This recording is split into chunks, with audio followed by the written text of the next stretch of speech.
नमस्ते दर्शकबिन।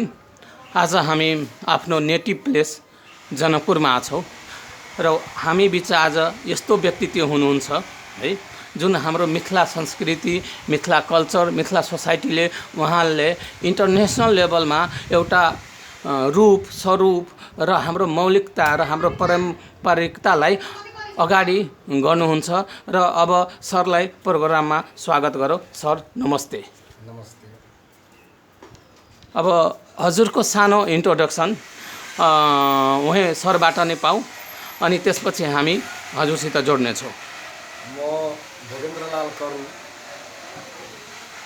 नेपालकै ऐतिहासिक सांस्कृतिक केन्द्र राजधानी जनकपुर धामबाट म आफ्नो निजी निवासमा बसेको छु। म अन्तर्राष्ट्रिय धार्मिक अभियन्ता छु। हजुरले पहिला नै मेरो बारेमा वर्णन गरिदिनु भएको छ। अनि सर खास गरेर नमस्ते, म सेफ महेश शाह, जुन हामी अहिले इन्टरनेसनल रूपमा मिथिलाको खानालाई कसरी इन्टरनेसनल तरिकाले लग्ने एउटा स्वरूप, एउटा स्ट्रक्चर र एउटा तरिका जुन हामी अमेरिकामा जाओस्, नेपालमा कुनै कुनामा जाओस्, त्यसलाई इन्टरनेसनल लेभलमा कसरी देखाउने त्यो सन्दर्भमा म अहिले वर्षौँदेखि काम गरिराखेको छु। अहिले त्यस्तै सन्दर्भमा अहिले मैले यो अन्ताबाट सरको नम्बर पाउनुभयो अनि त्यसै सन्दर्भमा म आज गाउँमा सरसित यसैको सन्दर्भमा म अहिले कुरा गरिरहेको छु। अब सर यहाँको विज्ञ लेजेन्डली मिथिलाको हुनुहुन्छ, तर सरलाई मैले पहिलादेखि चिनेको छैन। आज यो हाम्रो फर्स्ट इन्टरभ्यू हो सरसित अनि सरलाई अब उहाँसित एउटा सानै यो क्रममा हामी सरसित एउटा मिथिलाको खाना, मिथिलाको जुन हाम्रो परिकार छ त्यसको हामी सानो एउटा भिडियो सुट र चर्चामा लागौँ। सर नमस्ते। अहिले मैले नेपालमा होस् या हरेक ठाउँमा यो मिथिलाको खानाहरूको प्रचार गरिरहेको छु। जुन मिथिलाको खाना हाम्रो भौगोलिक दृष्टिकोणले हेर्दा, मान्यता दृष्टिकोणले हेर्दा या त परम्परा दृष्टिकोणले हेर्दा हाम्रो धेरै पुरानो, तर हामी यसलाई बचाउन सकिरहेको छैनौँ। यसलाई हामी इन्टरनेसनल लेभलमा लगिराखेका छैनौँ। त्यसको के हजुरले यसको सन्दर्भमा के कसो विचार हो? सबभन्दा पहिला म तपाईँको प्रयास चिन्तनलाई म आफ्नो पवित्र मनले स्वागत गर्दछु महेशज्यू, र तपाईँको आमा बुवालाई म हृदयदेखि नमन गर्दछु। तपाईँको जुन प्रयास हो यो मिथिलाको पुरातन भोजन, त्यो जुन भोजन हाम्रो धार्मिक मान्यता के छन् भने भोजनलाई गुप्त राख्नुपर्छ, तर यो पुरातन मान्यता हो। अहिलेको मान्यता त्यो होइन। पहिलाको सोचको अनुसार उहाँको पहिलाको पुरातन मान्यता थियो होला, तर तपाईँले त्यो भोजनलाई जुन भोजन पुरातन भोजन थियो त्यो भोजन तपाईँले यथावत राख्नुभयो। तपाईँले आफू पनि रिसर्च गरेर अनुसन्धान गरेर जुन तपाईँ मलाई बताउनुभयो, मलाई जानकारी गराउनुभयो, 100 प्रकारका जुन भोजनको तपाईँले अनुसन्धान गर्नुभयो, त्यो तपाईँको अनुसन्धान कार्यलाई म हृदयदेखि नमन पनि गर्दछु, प्रशंसा पनि गर्दछु। रह्यो कुरा मिथिलाको पुरातन भोजन, मिथिलाको संस्कृति, मिथिलाको रहनसहन र मिथिलाको आतिथ्य सत्कार तपाईँलाई थाहा छ। तपाईँ पनि मिथिलाकै मैथिल नै हो। मिथिलाको आतिथ्य सत्कार, अतिथि देवो भव जुन छ, त्यो आतिथ्य सत्कार धेरै राम्रो हो। र तपाईँलाई थाहा छ आतिथ्य सत्कारमा भोजन पनि आउँछ। जब आतिथ्य सत्कार नै मिथिलाको अद्वितीय हो भने भोजन पनि तपाईँको अद्वितीय हो। तपाईँलाई थाहा छ राम भगवान चक्रवर्ती सम्राट राजा दशरथको छोरा, 4वटा छोराको बिहे यहीँ जनकपुर धाममा जुन पवित्र भूमिमा हामी बसेका छौँ, यही भूमिमा भएका थिए। राजाको जन्तीमा थुप्रो जन्तीहरू आउनुभएको थियो। यति प्रकार राजा जनकजीले दिनुभयो र हाम्रो शास्त्रमा वर्णन छ, भयो न होली हेन जनक सम नरवही। यसको अर्थ के छ भने जनक बाबा जस्ता राजा छैन, हुँदैन र बन्दैन पनि। अद्वितीय राजा उहाँले यस्तो प्रकारका भोजनहरू पस्किनुभयो। एउटा भोजन पनि अयोध्याका राजा महाराजा जन्तीहरूले ठम्याउन बुझ्न सक्नु भएन। उहाँहरूले त जानसम्म पनि चर्चा गर्नु भएन, तर जानुपर्छ नि त। यस्तो अद्वितीय भोजन हाम्रो छ र लोक मान्यता पनि हो। धर्मशास्त्रमा साधु सन्त मान्यता के छन् भने रामचन्द्र भगवान श्यामल रङको हुनुहुन्छ, तर मिथिलाको अद्वितीय भोजनले गर्दा उहाँको वर्ण नै चेन्ज भयो। गोर वर्णबाट कालो वर्णबाट उहाँ गोर वर्णको प्राप्त गर्नुभयो भनेपछि ठम्याउनुहोस्, हाम्रो भोजन कति पवित्र कति राम्रो थियो होला। र तपाईँले जुन यो मिथिलाको लुकेर जुन ओझेलमा परेका भोजनका प्रकारहरूलाई तपाईँले विश्वव्यापीकरण पवित्र तपाईँको योजना हो। म अन्तर्राष्ट्रिय धार्मिक अभियन्ताको नाताले मलाई विश्वभरि र मलाई यहाँ पनि मलाई के सहयोग र सहकार्य गर्नुपर्छ म गर्न तयार छु। र तपाईँको यो भावना, तपाईँको यो प्रयास मिथिलाको कला संस्कृति, मिथिलाको प्रकारलाई जन जनसम्म तपाईँले रिमेम्बर गर्ने तपाईँको यो पवित्र काम हो। म यो तपाईँको सामाजिक सञ्जालको माध्यमबाट जतिजना व्यक्तिहरू हेर्नुहुन्छ हाम्रो महेशज्यूलाई सहयोग गर्नुहोला। कस्तो सहयोग? हजुरको सम्पर्कमा जति राष्ट्र अन्तर्राष्ट्रियतिर जतिजना भोजनका रुचिकर मनुष्यहरू हुनुहुन्छ उहाँहरूसँग मेरो महेशज्यूलाई सम्पर्क गराइदिनु होला। किनभने मिथिला नेपालको एउटा पाठ हो। उहाँको यस्तो पवित्र काम हो। कामको प्रचार प्रसार भयो भने हाम्रो राष्ट्रको पनि ख्याति अवश्य हुनेछ। ओके सर, अब यसै सन्दर्भमा म तपाईसित अब सानो एउटा हिन्दीमा कुरा गर्छु। जो हम लोग का ये मिथिला है, नेपाल और इंडिया दोनों जगह रिलेटिव है। तो आपको नज़र से अगर ये सब खाना हम अगर इंडिया में भी लॉन्च कर रहे हैं और लॉन्च करने वाला है तो उसका विशेषता और उसका जो श्रेय कैसा रहेगा सर? ये आपका सोच बहुत अच्छा है। देखिए, ये तो भौगोलिक सीमाएं हैं नेपाल भारत को एक सीमाबंदी करने के लिए, लेकिन विचार अभी यदि देखा जाए संपर्क प्रेम तो नेपाल और भारत में कोई भेद नहीं है। हमारा विचार भारत से मिलता है, हमारा बेटी रोटी का संबंध भारत से है। तो हम लोग जो भोजन करेंगे स्वभावतः भारत का भोजन वही होगा। और प्राय करके बहुत सा चीज़ 98% भारत और नेपाल से मिलता जुलता है। आपका जो एक भोजन का जो खोज किए कार्य है, इसका जानकारी, इसका प्रचार प्रसार भारत में भी किया जाए तो बहुत अच्छा रहेगा और भारत के जरिए विश्व भर करना होगा। और इसके बाद सर अभी में जो परंपरा चल रहा है हम लोग का, चाहे हम लोग नेपाल में हो या इंडिया में हो, हम लोग अपना खाना छोड़ के हम लोग जंक फूड जो पिज़्ज़ा बर्गर जिसमें न्यूट्रिशन पार्ट नहीं, हाइजीनिक पार्ट नहीं है, प्रोटीन पार्ट नहीं, वो सब पैकेट फूड है, कितने दिन फ्रिज में रख के हुआ था, उसके बारे में आपको क्या विचार है? अपना मौलिकता ओरिजिनल चीज़ नहीं होता है। देखिए, तत्सम जो हम लोग ताज़ा भोजन बनाते हैं, हमारे परिवार में जितने सदस्यगण हैं उन सभी का स्वास्थ्य का ख्याल करके हम लोग भोजन पकाते हैं कि नमक, मिर्च, चिल्ली और स्वीट, मीठ, नमकीन, जल, आन चीज़ कैसे दिया जाएगा। और ये जंक फूड का जहाँ तक आपने बात किए हैं वो महीनों दिन वर्षों दिन का बनाया हुआ होता है, वो उतना अच्छा नहीं होता है। आप देखेंगे विद्यालय में, आप स्कूल में छोटा बच्चा, मैं तो किडन गार्डन बच्चा से लेकर मेरे 5 से 7, 8 क्लास तक का बच्चा के मैं आँख में चश्मा देखा हूँ। इसका बहुत सा कारण हो सकता है कि इसका एक भोजन भी कारण है। आजकल क्या है, अभिभावक लोग इतना विभिन्न काम में व्यस्त रहते हैं, जो भोजन पकाने से अच्छा बच्चा को टिफिन खर्च 10-20 रुपया दे देते हैं और बोलते हैं बेटा तू टिफिन में जाके वहाँ से चाव आनंद चीज़ किन लेना। भैया मत कीजिए। बच्चा इस समाज का, आपका परिवार का भविष्य है। वहीं यदि जो उसी का स्वास्थ्य बिगड़ जाएगा, स्वास्थ्य हेल्थ इज वेल्थ है। स्वास्थ्य उसका बिगड़ जाएगा तो कुछ नहीं कर सकेगा। मौलिकता तो भैया मौलिकता है, जो आप बनाए हैं वो भोजन का स्वाद और किसी दुकान में जंक फूड का स्वाद सेम है। तो जब सेम स्वाद नहीं तो बस फर्क होगा। और के बाद हम मैथिली में जाइ छी सर, अपना सबके कल्चर में माछ मखान और पान ओकर की छै स्वरूप, ओकर की छै वर्णन? देखियो माछ मिथिला के प्रकार में अबै छै। हम सब नदी कुंड सरोवर से संपर्क छी।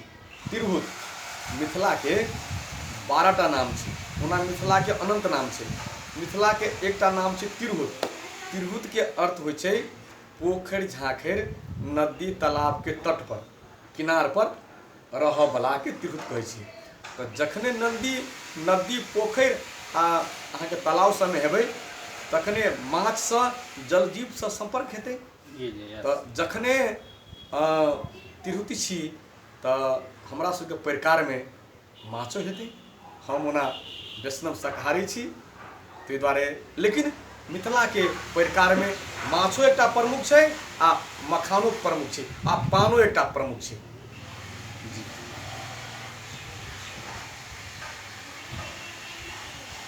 एहि सबके अभी हम सब काज कर रहे छी। हमरा अभी यानी अपना जे नेटिव प्लेस से बहुत एहन आदमी जान नहीं रहा है। अभी 90% हमरा पहाड़ से हिमालय से बड़ सपोर्ट मिले छै। ओकरा सबके लागी ई खाना बहुते बढ़िया यूनिक लगे छै। तो अपन मिथिला के खाना धीरे धीरे लोप होय के कुछ कारण की लगे सर अपने के? जानकारी और जनचेतना के अभाव। एकटा अहाँ के मिथिला के कहावत अछि, बारू के पटुआ बारी के पटुआ तीत लगैए। उहे प्रकार उहे चीज अहाँ देखबै कोनो एकटा डॉट पेन या शर्ट एकटा फुटपाथ के दुकान में जे रोड सब पर रहै छथिन बेचैत, हुनका लग से कीनू आ उहे शर्ट होलसेल दुकान में कीनू तो दामों के फर्क रहत। लेकिन होलसेल के दुकान में कीनब तो अहाँके गौरवान्वित अनुभव करब। लेकिन उहे सामान अहाँके सस्ता में फुटपाथ में अहाँके भेटत तो अहाँके विश्वास नहीं आत। सेम उहे छै। अपना सबके प्रकार एते वैज्ञानिकता से भरल छै, स्वास्थ्य आयुर्वेद से भरल छै, मुदा हम सब अपन चीज में देख कर दोसर चीज के बेसी रुचि देखी। जेना अपन गार्डन में अपन करेसा बाड़ी में फल फूल सब रोपब तो ओते नीक नहीं लागत, लेकिन उहे पड़ोसिया के जे गार्डन में देखब तो बड़ा लोभ लागत, यू मांग लेब। ई एकटा मानवीय नेचर स्वभाव छै, ताहि दुआरे संभव तेना भेल हेतै। लेकिन हम ई कहबनि माने अपने के संचार माध्यम से जे अपन अपने होइए आन आने होइए, ई अपन प्रकार छै। बहुत स्वास्थ्य से जुड़ल ऋतु से जुड़ल एहिमे बहुत चीज देल गेल छै, बहुत चीज के संदेश छै। अपन प्रकार के नहीं कहियो छोड़ू। हम तो विदेशो जायब हम अपने प्रकार लऽ कऽ जायब। प्रकार जे हमरा खत्म भऽ जायत कोनो विदेश से आबि जायब। माने एखन धरि गेलहुँ हँ नहि, कियाक जे स्वाद अपन प्रकार, कियाक हमरा सबके जन्म से मृत्यु धरि जे प्रकार खेलहुँ ओहि प्रकार में रस आ दोसर प्रकार लगे एहिके रस फर्क हेतै।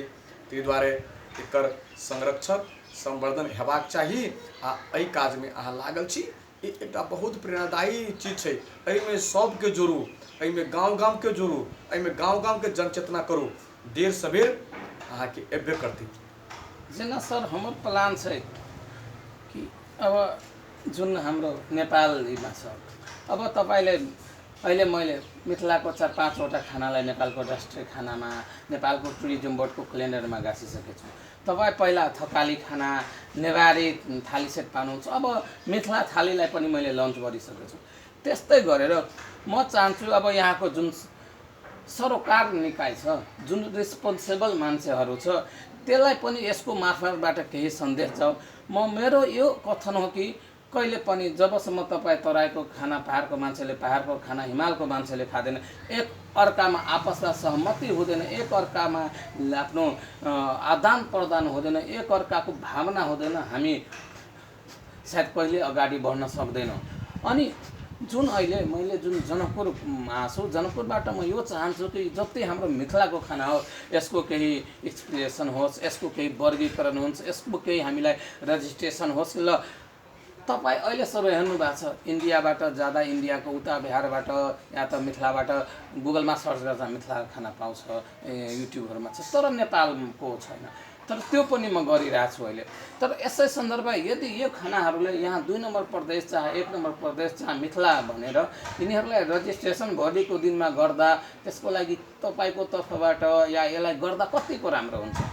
हेर्नुहोस्, तपाईँको पहिला जुन कुरा थियो मिथिलाको खानाको विषयमा, आजभन्दा केही वर्ष पहिला पूर्व रेडियो कान्तिपुरका धार्मिक कार्यक्रम सञ्चालक, नेपालकै नामी शैक्षिक प्रतिष्ठान डिएभी कलेजका सिओ र संस्कृत, अङ्ग्रेजी, नेपाली, हिन्दीका उहाँलाई हामी साइक्लोपेडिया नै मान्थ्यौँ, शब्दकोश।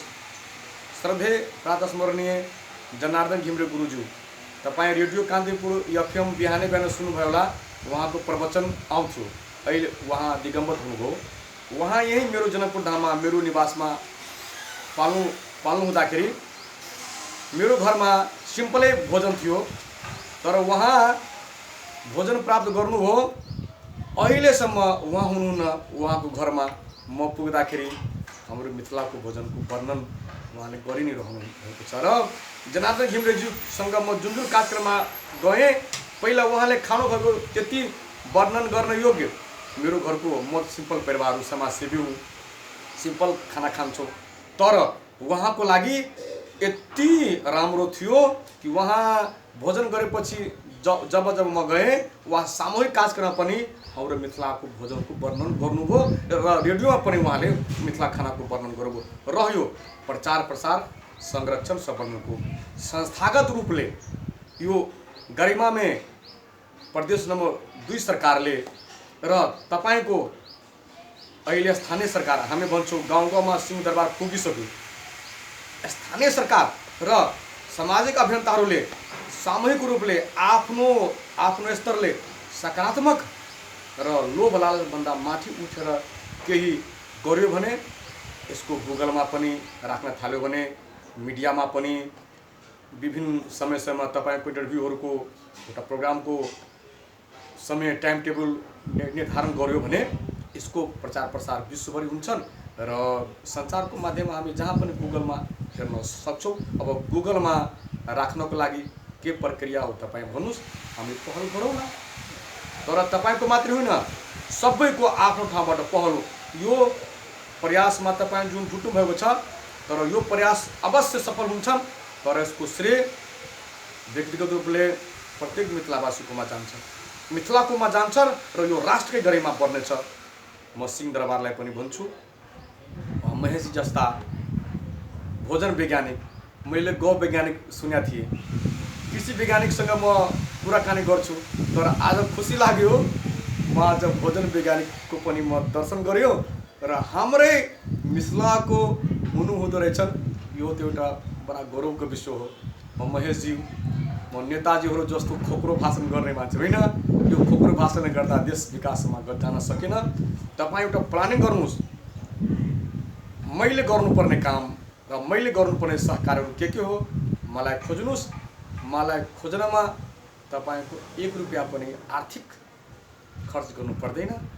म निःशुल्क सेवा गर्ने सामाजिक अभियन्ता हुँ र यो तपाईँको जुन विचार र तपाईँको प्रयास हो, म जुन दिनदेखि तपाईँले हेर्नुहोस् श्रद्धेय दर्शकवृन्दहरू, उहाँले एन्टाबाट मेरो 1 हप्ता पहिला यही निजी निवासबाट मेरो मिथिला महात्माको प्रवचन थियो, यो एन्टामा उहाँ पनि सुन्नुभयो। सुनेर मेरो नम्बर उहाँले एन्टाबाट अमेरिकाबाट प्राप्त गर्नु हो र प्राप्त गर्ने बित्तिकै उहाँले प्रत्येक दिन मलाई फोन गर्नुहुन्छ। मैले ठम्याइहालेँ, उहाँको हृदयमा मिथिलाको प्रति, भोजनको प्रति प्रचार प्रसार होस् भने कतिको भित्र इच्छा रहेछन्। तपाईँको इच्छा अवश्य पुरा हुन्छन्। तपाईँ लाग्नुहोस्। धेरै अप्ठ्यारोहरूलाई तपाईँले सामना गर्नुपर्नेछ, अवसर र चुनौतीहरूलाई तपाईँले सामना गर्नुपर्नेछ। अवसरलाई तपाईँ सदुपयोग गर्नुहोस्, चुनौतीसँग तपाईँ डटेर लड्नुहोस्। तपाईँ अवश्य सफल हुनुहुन्छ र यो जानकी माताको भूमि हो। जानकी माताको कृपा तपाईँमाथि अवश्य प्राप्त हुनेछ। अब लास्टमा अब यो कार्यक्रम हामी लास्टमा जाँदैछौँ। अब लास्टमा हामी दर्शक मिल्ला एउटा सानो संस्कृतमा या त हाम्रो के छ सरको एउटा सानो केही सन्देश छ भने यसो सर दिन सक्नुहुन्छ। मिथिला के भोजन कहलो न जाय, आख्यायब त स्वाद बिसरलो न जाय। मतलब मिथिला के भोजन जे प्राप्त कऽ लै छथिन ने, हुनका लग सब नहि रहैए। आ जखन जे भोजन करै छथिन तऽ अतृप्त हुनका तृप्ति कहियो नहि होइ छनि। एहन मिथिला के पवित्र मिथिला के भोजन अछि, जे भोजन परमात्मा स्वयं ग्रहण केला, जे भोजन राजर्षि स्वयं ग्रहण केला, जे भोजन राजा महाराजा सब ग्रहण केला, हम मिथिलावासी लोक सब ग्रहण करैत छी। आ मिथिला के भोजन पूरा विश्व के रुचि मिथिला भोजन प्रति छनि। आवश्यकता छलनि अहाँ सन एकटा सर्जक के अहाँ निकलि गेलहुँ, अहाँ काज करू। हमरा विश्वास अछि प्रत्येक देशवासी के मिथिला के भोजन के डिमांड बढ़तै। आ अहाँ प्रत्येक भोजन रुचिकर अभियंता के अहाँ एकटा आदर्श व्यक्ति बनबै, से हमरा विश्वास अछि। अंत में अहाँ के भोजन रिसर्च काज के फूड रिसर्च के जे एकटा ई अहाँ के वर्क अछि, ई अहाँ के एकटा प्रोजेक्ट अछि। ई प्रोजेक्ट सफल होय आ ई इंटरनेशनल सेक्टर तक जाए। आ एहि फूड रिसर्च के विश्वव्यापी प्रचार प्रसार करबाक पावन काज में हमर कतऽ आवश्यकता पड़तै, हम तन मन से तऽ किछु धनो से अहाँ सन मिथिला के रत्न के मिथिला के धरोहर के निश्चित रूप से सहयोग कयल जेतै। एते कहैत अहाँ के ई पुनीत काज के पुनः हम हार्दिक नमन करैत छी आ धन्यवाद दैत छी।